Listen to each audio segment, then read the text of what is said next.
MCW fans to Backstage Pass. I'm Tara and I'm joined here today with Trey Miguel. Hello. Welcome. Thank you for having me. Yeah, thank you. So you joined us for Bruiser Strong, so thank you for coming to do that. Of course. And you know, we're happy we got a chance to catch up with you. Yeah, I believe I was supposed to end up here earlier this year, but things just went over heads and whatnot. But I'm glad that we're finally here today. It was actually a lot of fun to be here. I don't mean like actually like I didn't expect it to be fun. I completely expected to We're a love it fun here. place, you know, it's okay. I know it would be, so I'm really happy to be here. Cool. All right, well, let's tell the fans a little bit more about you. You got your start And August 1st, 2009 was my first day. So wow. I just celebrated my 13-year anniversary last month. Cool. Wait, that's not all you celebrated. Oh, Happy belated birthday. Thank you so much. That's right. Yeah. See, I do my homework. That was fun. Yeah, you just had a birthday recently. Yeah. So cool. All right, so 13 years in the business, you just had a birthday. And where did you get that start? In Toledo, Ohio, which is where I'm still located now. Yeah. Okay. So Ohio's got quite a wrestling Ohio history. Is kind of a hotbed for pro wrestling, honestly. I think a good 1/4 of signed talent, maybe like 1/5 of signed talent, I feel like is probably from Ohio right now. Okay. And then like bunch more waiting, I guess. We'll see. All right. Well, that's cool. The Mid-Atlantic region is also quite a hot spot too for wrestling. Always has been, you know, long storied history. And, you know, I was thinking there's some similarities to the Ohio area as well. Cool. All right. So you made your debut in what, 2009? 2009. Couldn't think there for a second. And who were you trained by? So I was originally trained in Toledo by a gentleman named, he has, I love and hate saying what his wrestling name is because I never know how people are going to react to it, but his wrestling name was Dick Nasty. Okay. It's popped up. That was his wrestling name. He originally trained me. And then in 2016, I moved down to Dayton, Ohio to start training with Jake Christ and Sandy Callahan. And most recently, I've been doing all of my training with Alex Shelley. Okay. So, yeah. I've gone out of my way to try to get as much training from different people that like I look up to and really respect in wrestling, to try to constantly get better. I don't believe in like just training and then like thinking, okay, I'm trained. Right. I can just do shows. We can always get better. And as you get into locker rooms that are with, you know, higher echelon wrestlers and people that you've looked up to, I think it's important to pick those brains and then try to evolve from where you are there. And that's what I've been trying to do since I've been in the presence of guys like Jake and Sammy and Alex. Yeah. Oh. So in X amount of years, probably months, I'm sure I'll stumble into someone else whose brain I'm like, I need to pick this as much as I can. Let's start training. So if you could pick anyone out there, dead or alive, to watch one of your matches. Eddie Guerrero. Eddie Guerrero. All right. I've interviewed him before. I was just having this conversation with Chris Bay. Yeah, years and years ago. I used to do radio and I interviewed Eddie Guerrero. Awesome guy. Yeah, it was great. Yeah. So was he your inspiration? Do you model your style after him? He was a very big inspiration for me when I was growing up. Eddie Guerrero I think he's the best wrestler of all time. Yeah. If there was anyone I could get a single question to or just have him watch 30 seconds or even just pick an entrance apart, it would be Eddie for anything and everything. If that were something that I could do, that'd be amazing. Cool. All right. So did you want to be a wrestler your whole life, or like that's the first thing I remember wanting to do when I was a kid. I don't really remember my first memory of wrestling or anything. Growing up, I was the youngest of 11. Wow. So that was crazy. Like 2 girls and then the rest of us were boys, and everyone was into wrestling. So you had like built-in opponents. Yeah. Did you have a ring in the backyard? No, we didn't have a ring in the backyard. We never ever had a trampoline growing up, unfortunately. So but we did what everyone else does that had that situation. You pull the couch cushions off and the mattresses, and then it was what I always wanted to do. You never know how it's going to happen though, you know? So like, I remember getting into baseball and thinking like, baseball is what I'm going to probably end up doing when I grow up. And then somehow wrestling landed in my lap when I was 14 years old. And I was just like, immediately, that's it. Yeah. That's it. Yeah. So did anybody else in your family want to follow along your footsteps too? No, not after I started. We all wanted to be wrestlers when we were kids though. But again, it was something that it wasn't an opportunity or something that was even in the area. There was indie wrestling back in the late 90s and early 2000s, but we had no idea about it. I remember one time going to a mall that's now torn down, and there was a training facility in there called the MWF, which was the Millennium Wrestling Federation.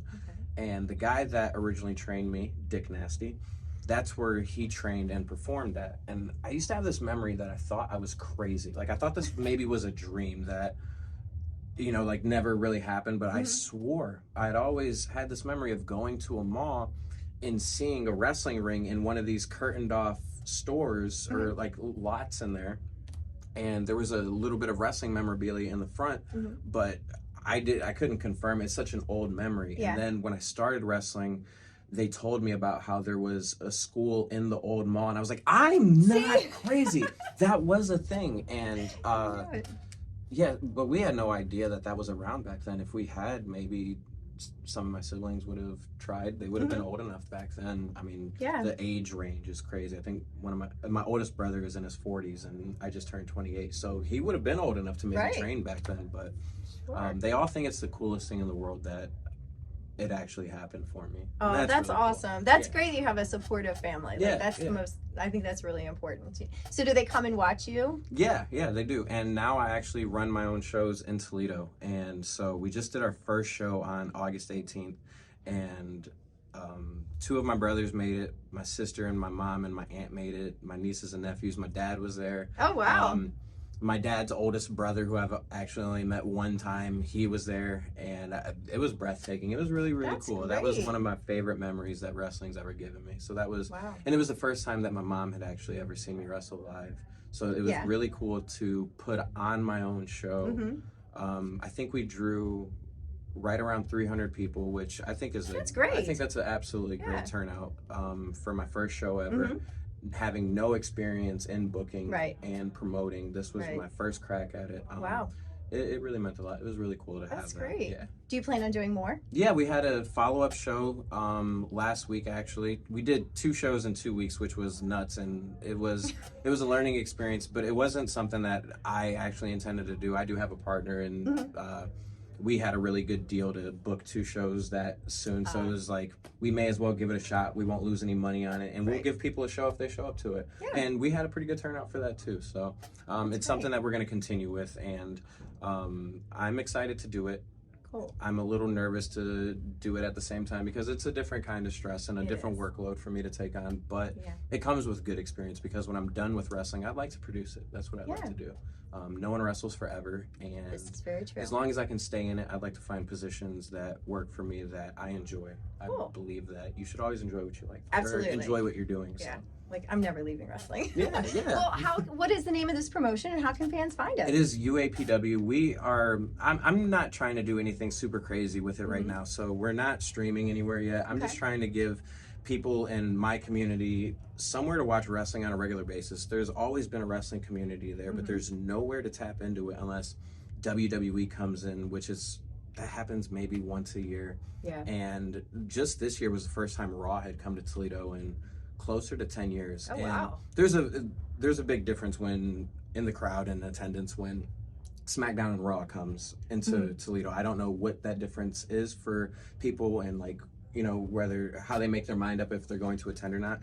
But as a spectator, I still go. Yeah. My nieces and nephews love watching WWE, so I'm not too proud to take them to it and be there and root on with them. So when Raw came back, it was really, really cool. It was a big venue, but we don't know when that's coming back. Right. So as long as there's something I can do about it, I'd like to give people somewhere to hang out on a Thursday night and watch some cool wrestling and see people that they didn't know are in their community trying this. I think that gives everyone a little bit more interest when you know people that, you know, you might run into at the grocery store doing this, you know? Yeah, definitely. Cool. That is, and you know, it gives, you know, when you go to a live event like WWE or any of the national promotions, you know, they're on stage and you're in the crowd, but you know, in independent wrestling, you know, there's a camera that's separating you two 1,000%. As a television performer, we're trained and course to feed to the people at home, because we want to make them feel like they're in the audience. But while we're doing it, you know, there's an audience behind the camera that we don't necessarily get to engage with and interact. But when those cameras aren't there,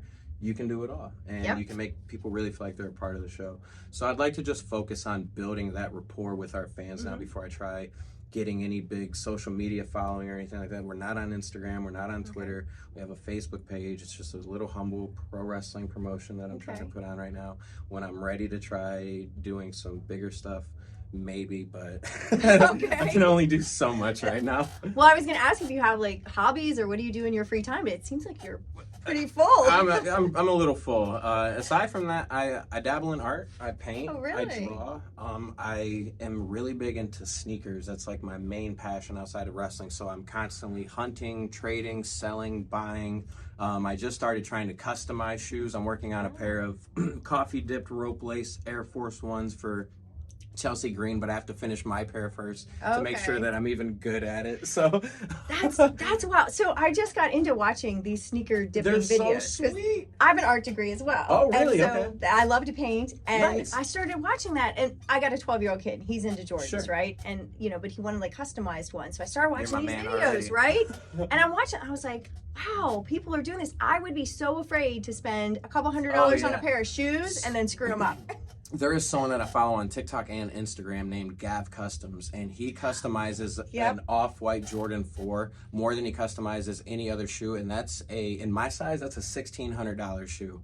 I just finally bought my first pair for my birthday because I didn't want to spend that much money on a shoe.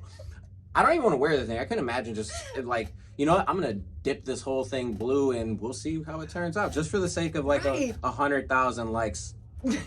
I don't know how much TikTok pays people, but I don't believe it does. I don't know. And feel free to like attack me in the comment section if you're like, no, I pay rent and I buy this off and that off on my TikTok. Well, I'll tell you what, I get paid from Instagram and it ain't dick.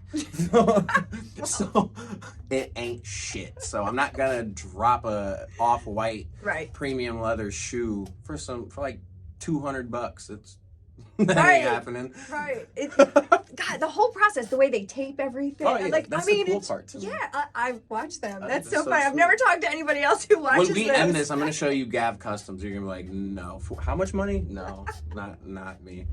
Wow. All right. So you like art, you've got your own promotion, you're wrestling, you're traveling. So you are a busy guy. A little bit. How can fans interact with you in your little downtime that you have? I'm not going to lie, you probably can't. I mean, like, you can leave all the comments, the likes, and messages. I see it. It's on, I honestly, I try to interact with people as much as, like, when I have downtime, I respond to comments and messages and stuff like that. So you can do that at the Trey Miguel on Instagram and Twitter. I'm on Instagram way more than Twitter. I hate Twitter. I do too. I get on there, post it, and hop right off. Yep. I get tagged in stuff and I never even go back to see what it was. Like that's my face on Twitter. That's it. Without the smile you have right now, that never comes up for me. I don't ever smile looking at Twitter. Except for when Mike Bailey tweets some good shit. Mike Bailey pops me on Twitter. He really does. I like Mike Bailey on Twitter. Yeah, I follow a couple people and I'll read, but I really just, for me, I don't interact. I don't know. It's kind of toxic, but well, anyway, so fans can watch you. They can find you on TV. They can find you at shows. They can, I feel like you're finding me on this interview for much longer than you were supposed to. Probably, but it's been nice to talk to you. So it's okay. I don't want to keep you all night, but I really do appreciate getting to sit down and talk to you and let fans see this side of you. And all right, well, thank you. It's been great. Thank you. Peace.